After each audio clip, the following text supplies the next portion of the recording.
it's all on how you look at these things. So the pandemic and COVID-19, that time taught me, like, yo, you gotta think outside the box. You gotta have multiple streams of income because your job ain't promised. They shut down America. Companies go out of business.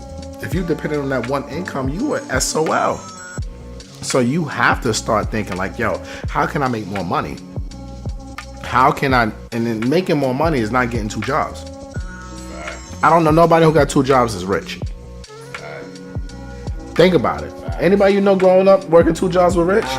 No. They talking about their mama worked 3 jobs and they still broke. And they still broke trying to make it. And they still living paycheck to paycheck. So that doesn't make you rich. That doesn't make you financially free. That doesn't make you comfortable. That's just you trading your time for money.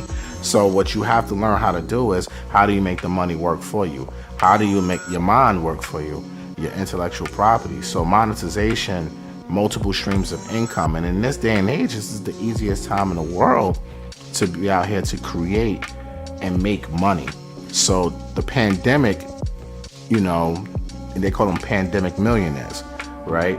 Like, it shows you so many people made millions of dollars in this time, including myself, right? During this time is because we were able to figure it out. And now those opportunities are still here. They didn't go away because of the pandemic. They're still here. And I think it's only going to get better for those who have the mindset to say, yo, let me go out here and create. Let me spend. If I got to work my 9 to 5, what am I doing with the other 8 hours?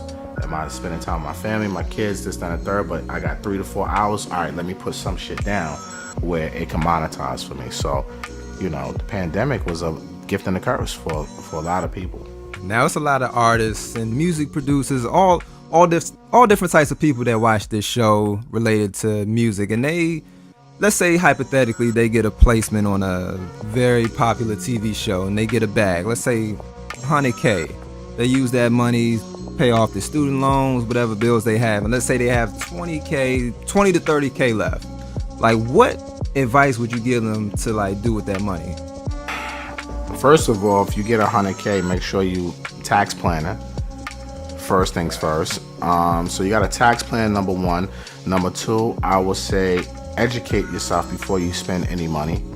You know, no matter what, whether you want to buy stocks, crypto, options, real estate, open up a new business, educate yourself. So you probably want to take some of that money because free game is good. You know, Google, YouTube University, that's good, but you gotta get inside of certain type of communities and pay for other people's mistakes, right? So I would say invest into some sort of mentorship programs, courses, and things of that nature.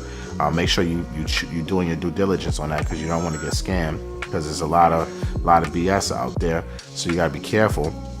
So I would say invest into your knowledge, right? And then from there, execute. Right, so no matter if you have 20,000, 50,000, I can't tell you what to go invest in because I don't know what your risk tolerance is. Number 1, I'm a real estate guy, so I'm gonna always tell you, look, you can't go wrong with brick and mortar, because no matter if the market's up or down, it goes left or right, you can go still touch your property.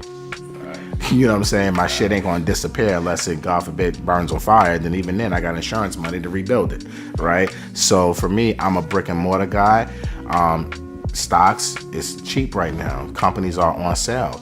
So this is when you're buying at the dip. You buy, so that way when it goes back up in 2 years, you make money that way too. So there's numerous things you can invest in, but those would be the first things I would tell anybody is tax plan, educate yourself, and then from there just go out there and execute. And don't spend too much time learning. I think that's another mistake people make. They spend so much time reading books, taking courses, YouTube University, and they never go out there and actually execute on whatever it is that they're trying to do. So you can't have analysis paralysis. You got to go out there and make things happen.